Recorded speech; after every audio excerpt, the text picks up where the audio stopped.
Oke, Assalamualaikum warahmatullahi wabarakatuh. Terima kasih sudah hadir di pertemuan ke-6. Saya sangat appreciate untuk kehadiran juga.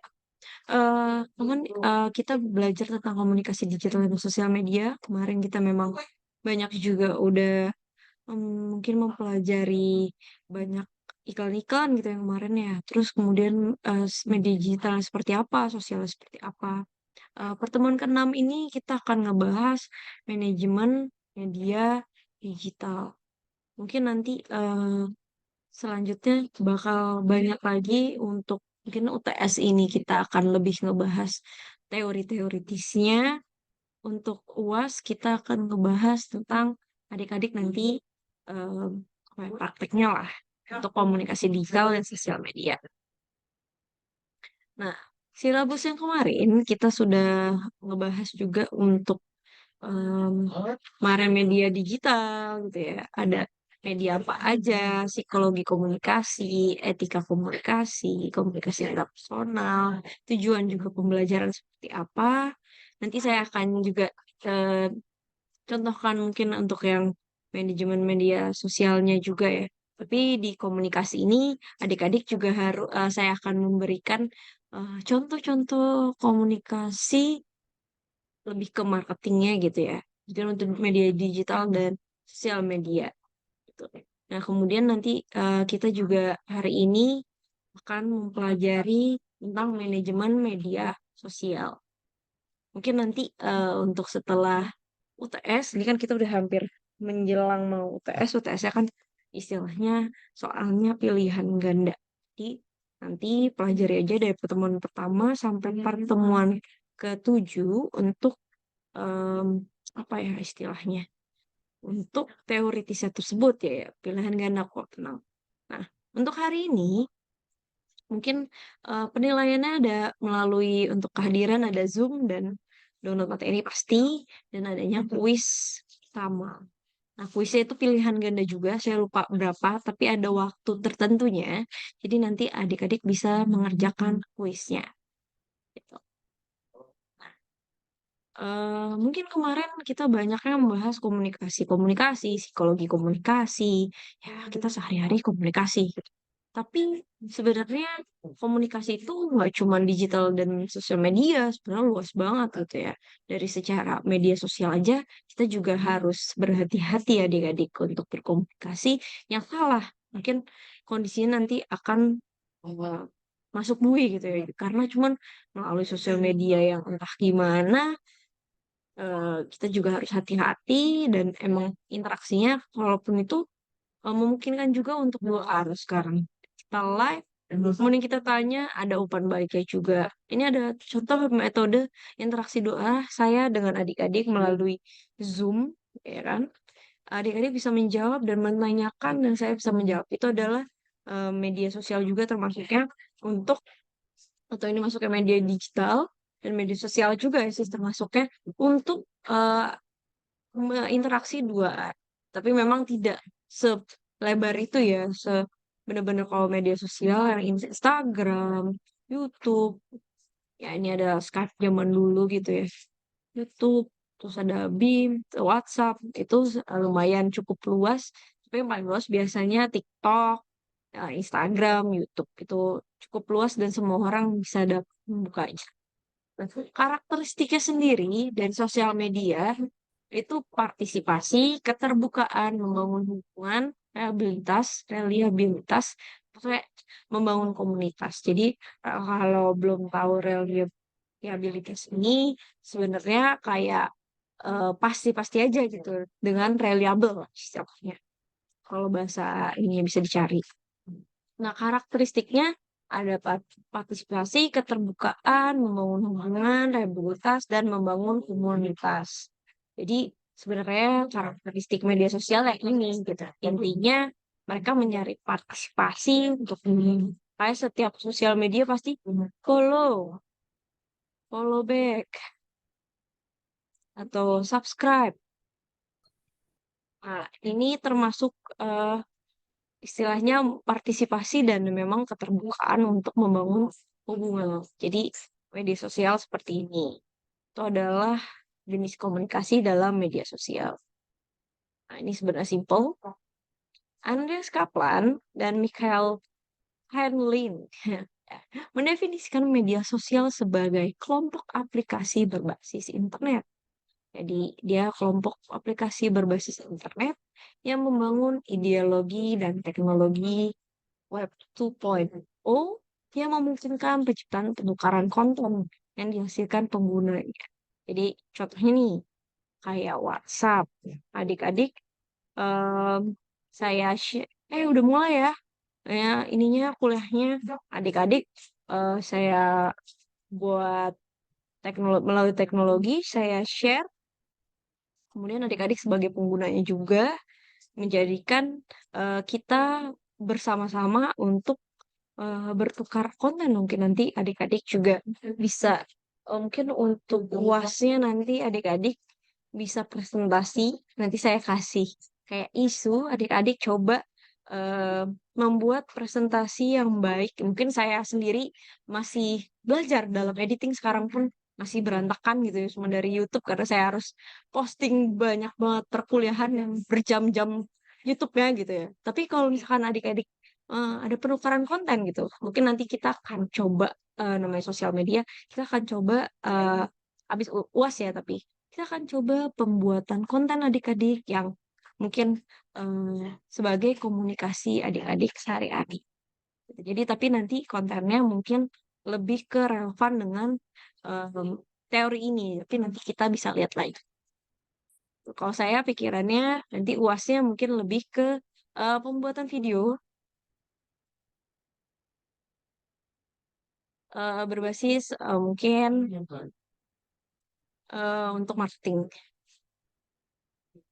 ketingin apa ya, produk tertentu gitu. Jadi nanti kita akan lihat gimana sih adik-adik membahas dan mengungkapkan kelebihan dari produk tersebut gitu. Mungkin nanti UAS akan di situ kalau tes kita teoritis dulu ya. Nah, dari sini kita bisa lihat nih, nah, mungkin adik-adik nanti akan ketawa juga nih karena halnya adalah user behavior di sosial media atau ke penggunanya itu semakin di dunia nyata, dari dunia nyata kita ke dunia maya nih. Media sosial sendiri pengaruh besar nih dalam kehidupan manusia. Jadi ini menjadi ketergantungan si adik-adik. Siapa yang bangun tidur nggak cari HP-nya? Jarang kan. Nah, itu mungkin makin semakin menjadi perilaku kita di dalam dari dunia nyata nggak bisa terpisahkan lagi. Mungkin nanti akan ada tips and triknya gitu ya. Cuman agak sulit ketika kita sekarang sudah ada di media sosial dan teknologi yang zaman sekarang. Contohnya, kalau kita kuliah nggak pegang HP, kita nggak dapat informasi. Mungkin ada ujian, ada kuis. Nah, itu juga termasuk dalam informasi gitu. Kita nggak bisa jauh-jauh dari sosial media kita karena kita harus mendapatkan informasi tersebut. Contohnya lagi, adik-adik bisa lihat mungkin mungkin ada yang bekerja ya, kerja. Nah, adik-adik buat dapat informasi pekerjaannya banyak kan memang dari eksternal misalkan, dari site yang lain gitu, bukan di kantor aja. Itu juga bisa nggak bisa kalau tidak bersosial media melewati WhatsApp pasti ya, atau mungkin melewati Telegram, atau mungkin melewati Teams, Google Microsoft Teams untuk em, apa ya, bertukar informasi yang harus dikerjakan gitu. Nah, perilaku manusia ini dalam media sosial sekarang makin menunjukkan konsistensinya yang kadang berdampak negatif gitu ya. Jadi contoh nih adik-adik. Nah, ini misalkan adik-adik ke suatu tempat, pasti take a selfie. Oh, coba-coba untuk mengunjukkan diri ke dalam sosial media. Jadi istilahnya kalau nggak bersosial media saat ini, ya nggak, kayak hampa gitu. Nah, nanti kita akan lihat juga nih perilakunya yang memang sekarang di sosial media seperti itu. Kemudian aktif di medsos karena pamer. Ini juga bisa kita lihat sekarang artis-artis beli apa, alhamdulillah atau apa gitu ya. Nah, itu juga aktif bermedsosnya karena pamer. Mungkin kalau yang sedih-sedihnya nggak diceritain ya, banyakan ya. Itu. Kemudian gila belanja di medsos. Ya. Ya, TikTok Shop kemarin nih. Shop. Cuman sekarang medsos atau e-commerce lah ya. Kalau ini kan media tentang media sosial. Sekarang juga di media sosial mereka jualan ngarahin ke e-commerce. Jadi ada kecanduan. Saya menemukan beberapa orang yang kecanduan media untuk belanja. Nah, dia nggak bisa kalau nggak beli belanjaannya tersebut setiap hari pasti ada aja yang diskon yang aneh-aneh dibeli aja gitu. Sama ibu saya pun habis diajarin sekarang belinya belanja terus gitu ya. Yang aneh-aneh gitu sampai serbet yang harga 1.000 2.000 tapi online. Dan ini berdampak pada perilaku manusia yang seperti ini. Kemudian ini yang buruknya ya, budaya kopas dan share. Belum tentu nih ya, contoh yang kemarin jadi hoax ya, tapi kita udah share gitu. Kemarin saya sempat waktu itu ada job jobs di Instagram.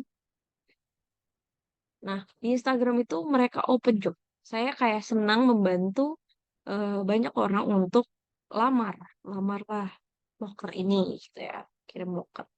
Tapi ternyata ada yang bekerja di situ, salah satu yang follower saya, Bu atau Kak atau Mbak atau memanggil nama saya dengan ini lokernya hoax, jangan di-share ya, itu penipuan. Nah, ini jadi saya kayak, oh berarti kalau gitu saya nggak boleh nge-share nih, kayak kayak gini saya harus cek lagi. Jadi ini saya sangat-sangat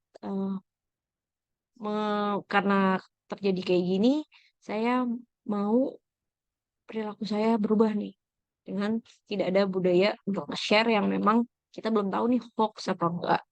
Kemudian budaya kopas. Jujur, saya sendiri kalau di kantor ya disuruh cepet. Saya cari Google, terus langsung, kamu presentasi ya, gini. Saya cari Google, terus saya download, saya cari isinya, yang memang inti-intinya. Kemudian saya kopas. Dan itu bisa jadi apa ya, kerjaan yang secara cepat gitu, singkat. Yang tadi saya nggak tahu, saya jadi tahu. Nah, itu juga sebenarnya, kalau ini kan saya masih rekap lagi ya, nggak kopas banget. Tapi banyak juga nih yang saya lihat misalkan tugasnya kopas punya orang gitu, misalkan kalau bisnis plan gitu ya, bikin bisnis, misalkan saya suruh untuk bisnis pribadi, mungkin bisnis nama bisnisnya sendiri, malah kopas mungkin punyanya aku, punyanya Sunlight, dan memang brand-brand yang memang hebat. Saya kan pengennya bisnisnya yang baru gitu, dan dia malah kopas brand yang sudah existing. Itu ketahuan juga. Nah, mungkin kalau nanti maju ya untuk di universitas adik-adik, itu eh, banyaknya namanya ada tes Turnitin. Itu di mana dapat melihat berapa persentase kopasnya. Mungkin sekarang saya nggak tahu di sana gimana. Cuman kalau di beberapa kampus saya cek udah ada Turnitin. Jadi kelihatan nih kalau setahu saya kalau kurang dari 60% untuk si tesis atau skripsinya itu dia belum bisa di submit, harus di re, apa ya?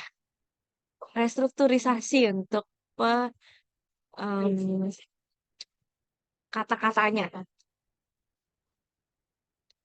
Kita bisa lihat ya, contoh nih. Get selfie or die trying.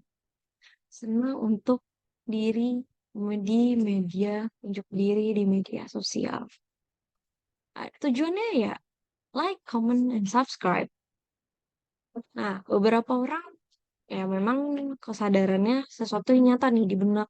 para pengguna media sosial semakin tergradasi dan tergantikan dengan realitas yang semu. Adik-adik bisa lihat sekarang banyaknya mereka apapun di dunia nyata. Jadi kalau mungkin adik-adik nongkrong sama teman-temannya, banyaknya pegangnya HP masing-masing, tidak eh, taruh dulu handphonenya, ngobrol sesama. Tapi banyaknya memang yang megang HP masing-masing. Ya. Kemudian perilaku selfie itu foto merupakan bentuk dari simularka atau bukan cerminan dari realitas ya.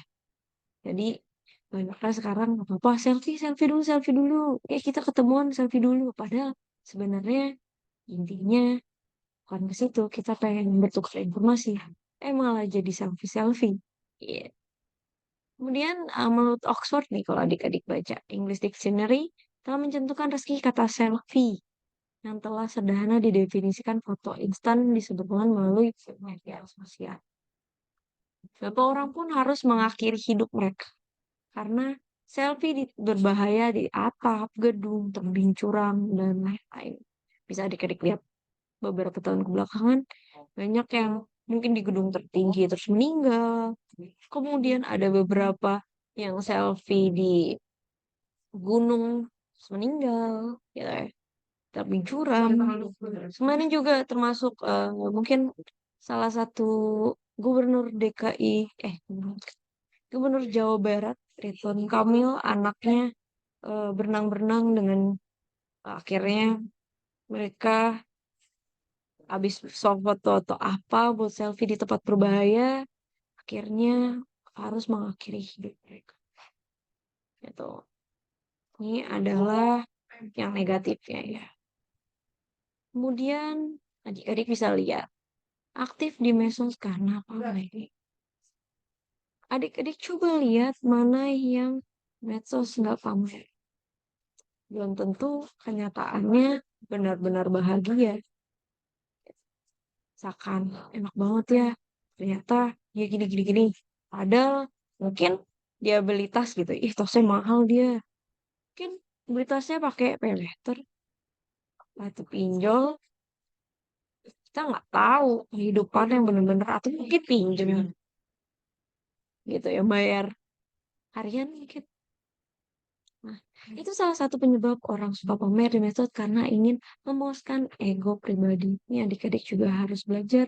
Mungkin saya pun juga harus belajar untuk menjauhkan medsos dari kata pamer. Tapi mungkin kalau udah kerjaannya ya nggak apa-apa ya.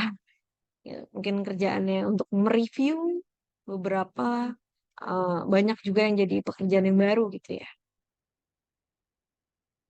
Ini yang paling saya sering kunjungi di kantor saya pun saat ini ibu saya sendiri sekarang gila belanja di medsos.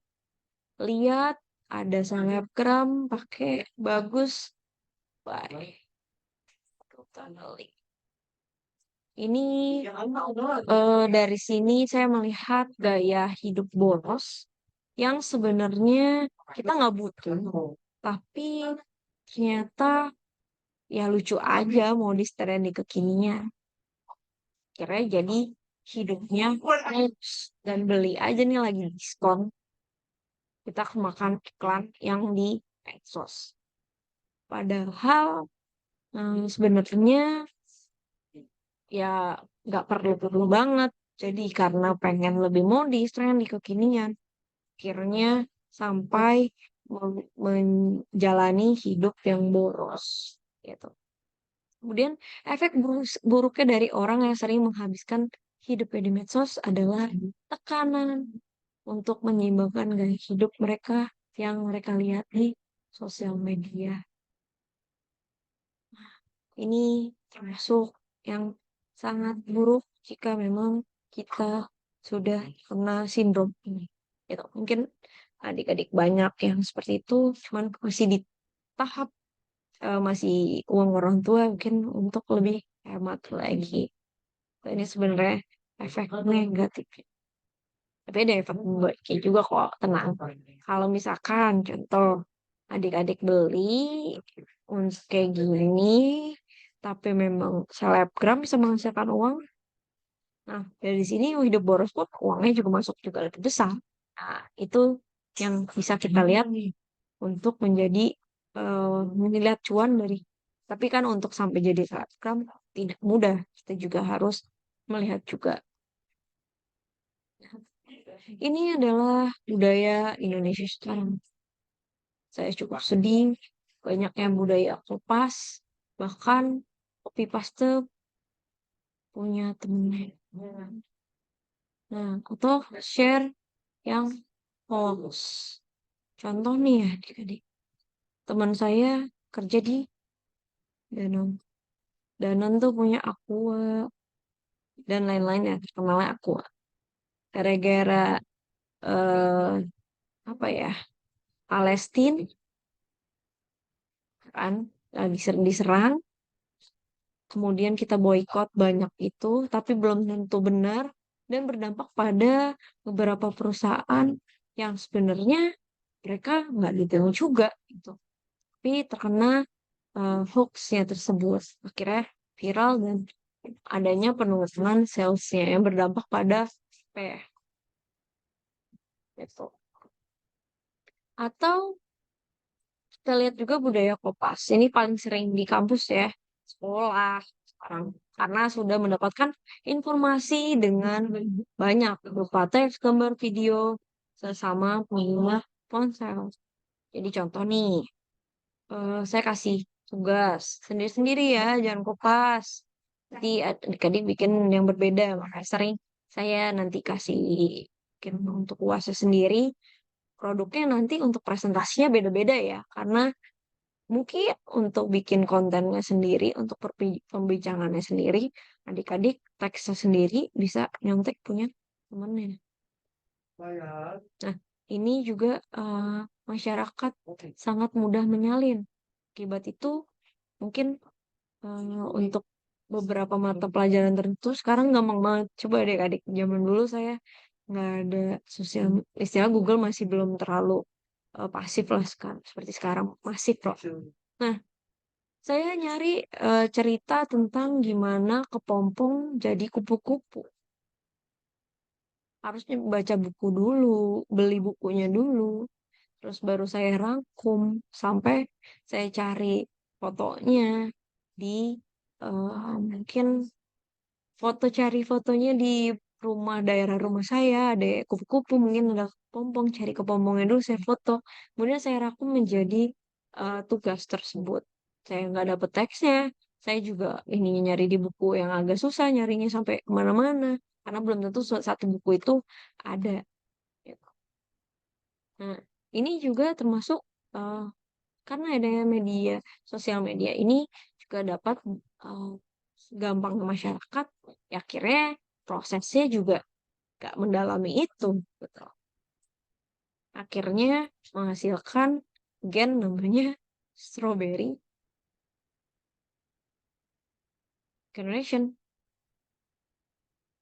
Kalau adik-adik tahu, ini strawberry generation, kalau adanya kan sandwich ya, sandwich. Kalau sandwich kan istilahnya orang tuanya boros mungkin atau memang dari keluarga tidak mampu. Kemudian seorang anak membiayai orang tua dan anaknya sendiri gitu. Jadi mereka membiayai dua tersebut. Kalau strawberry generation itu adik-adik seperti strawberry yang kita pencet aja langsung busuk. Ya, mungkin apa ya, agak inilah letoy gitu ya, nggak keras seperti.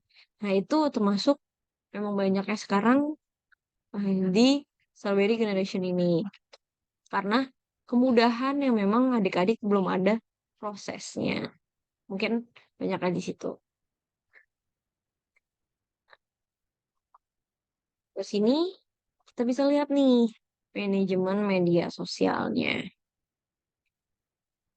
Sosial media manajemen sebenarnya adik-adik bisa gunakan strategi kolektif bisnis guna meraih kehadiran yang lebih luas. Ya, misalnya kalangan konsumen untuk, ya kan adik-adik sebagai kalangan konsumennya ya. Saya mengembangkan pendekatan pemasaran melalui online. Nah, ada potensi juga gitu.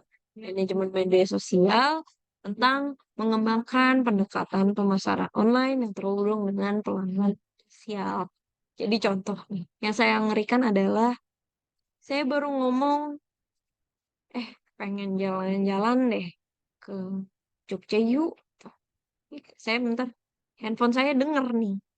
Padahal saya nggak nyari Jogja, nggak boro-boro, cuman baru ngomong aja nih ke adik-adik. Nanti Instagram saya isinya Jogja semua untuk travel. Ini karena yang nggak tahu ya pengembangan pemasaran online-nya apakah memang handphonenya itu juga jadi mendengar saya pengen ke sini gitu. Agak mengerikan juga sih sekarang kita. Cuman ah itulah media sosial gitu. Jadi kita lihat manajemen media sosial tentang mengembangkan pendekatan pemasaran online.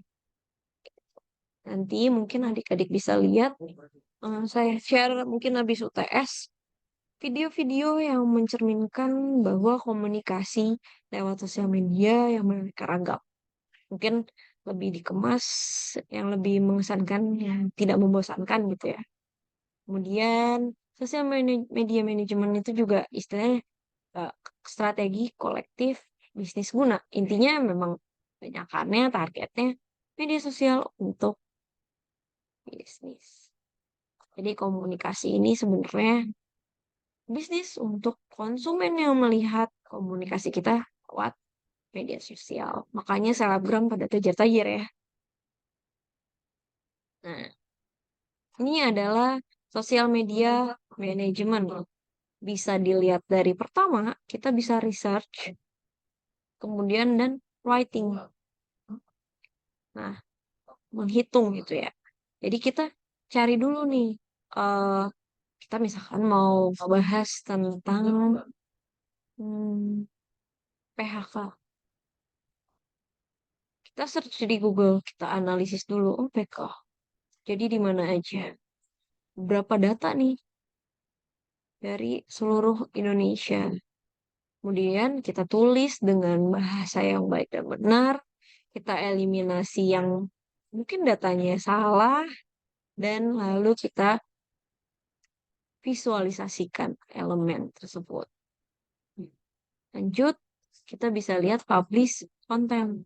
Nah, dari yang kita sudah promosikan, terus kita kemudian publish konten. Nah, publish konten ini kita buat konten yang memang apa ya? Benar-benar konten buatan adik-adik gitu ya. Bukan yang memang copy paste benar-benar dari orang lain yang memang mereka buat konten misalnya masak gitu ya. Nggak apa-apa bumbunya ngikutin chef A. Tapi masaknya kita pakai kopinya chef A juga yang buat. Jadi kan itu bukan konten yang aslinya gitu. Jadi duplikat konten yang memang jadi jiplak kayak tadi ya. Atau mungkin lebih kepada sama juga karena memang kita tadi udah pelajarin tentang ini, budaya Kopas. Jadi sampai buat selebgram aja Kopas juga. Karena udah jadi ada budaya Kopas tersebut. Kemudian sosial podcast. Nah dari situ sekarang adik-adik bisa lihat Instagram pun udah ada broadcast-broadcast dia eh ininya dia akan keluar sekian tanggal sekian. Guys ini ada terbaru loh mereka lagi apa gitu. Nah, ini juga termasuk dalam sebenarnya kita bisa lihat sosial broadcast ini untuk memaintain sebenarnya buat mengundang si para penyuka. Misalkan adik-adik suka makan, suka kuliner. Nah, adik-adik suka kuliner, ya postingnya, broadcastnya sama orang yang memang menyukai kuliner. Atau fashion, ya sukanya yang fashion. Kita akan melakukan broadcast tersebut. Selanjutnya, kita engage and reverting. Engage apa? Tunangan. Kita gabungkan gitu ya. Kita diskusi interest dengan orang lain gitu ya. Mungkin mungkin nih ya, misalkan kita eh, kuliner gitu ya. Nah, kita bisa gabung sama yang penyuka kuliner lain, bertukar informasi gitu. Nah, udah gitu dari selebgram A, kemudian selebgram B, nah bisa aja nih dapet dari followersnya A, bisa ke B, dan B bisa ke ini adalah memang udah semua itu udah banyak yang tahu gitu. Jadi bisa collab lah istilahnya ini. Nah, ini bisa begitu. Jadi engage. Jadi kita cari lagi untuk oke. Nah, kemudian kita coba komen dan thank you lah connectionnya. Kita cari connections lah. Makanya collab kemana-mana. Nah, selanjutnya lagi kita report, kita analisis monitoring. Jadi eh, sama si A kita dapat 10 juta views. Wow, terus 1 juta views. Terus 1 juta aja. Atau mungkin cuma 100 orang nih ya. Oh, berarti oh, si ininya belum ter oh belum naik nih. Caranya gimana lagi nih? Bisa dianalisis lagi, kita cari lagi, riset lagi, dan terus-terus menganalisisnya. Akhirnya kita punya report. Oh, tak bulan segini penglihatannya 10 juta, atau 100 juta. Terus besoknya lagi naik lagi nih 1 juta gitu. 1 miliar gitu ya. Naik lagi. Jadi kita bisa lihat analyze untuk si reportnya. Kita sebenarnya orang yang follow kita sukanya apa sih? Gitu. Habis itu cari deh yang kamu bisa, kamu invest, yang mana kalau adik-adik bisa lihat ya, ada selebgram atau YouTuber, dia itu baru coba-coba. Jadi coba satu, oh ini kontennya nggak terlalu banyak yang suka. Coba dua, lumayan nih. Coba tiga, suka. Empat, nggak lagi. Akhirnya dia balik lagi ke zona yang memang orang-orang suka. Sebenarnya kayak trial and error. Karena ada report ini. Dan balik terus menerus. Ya, kalau adik-adik lihat memang gampang cari uangnya. Tapi sebenarnya kerjaannya capek banget untuk analisis ini. Kalau memang udah di atas, ya gampang tinggal sewa konten creator atau mungkin content writer. Jadi mereka cuma tinggal, oh ya udah posting karena mereka sudah punya namanya. Nah, dari panjang ini sebenarnya untuk sampai di tahap itu pun kalau misalnya nggak ada privilege ya, itu sangat sulit.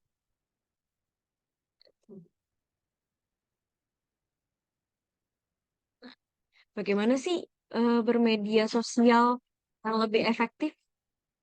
Eh, Sebenarnya kita tiga proses dasar nih lakukan dalam bermedsos. Satu, menetapkan platform yang akan dipakai untuk mencapai visi misinya adik-adik. Misalkan visinya menjadi konten kreator terkemuka gitu misalkan atau apa. Mungkin kayak Mario Teguh ya sebagai ini. Tapi kan akhirnya langsung jatuh karena ada anak tirinya gitu lah ya.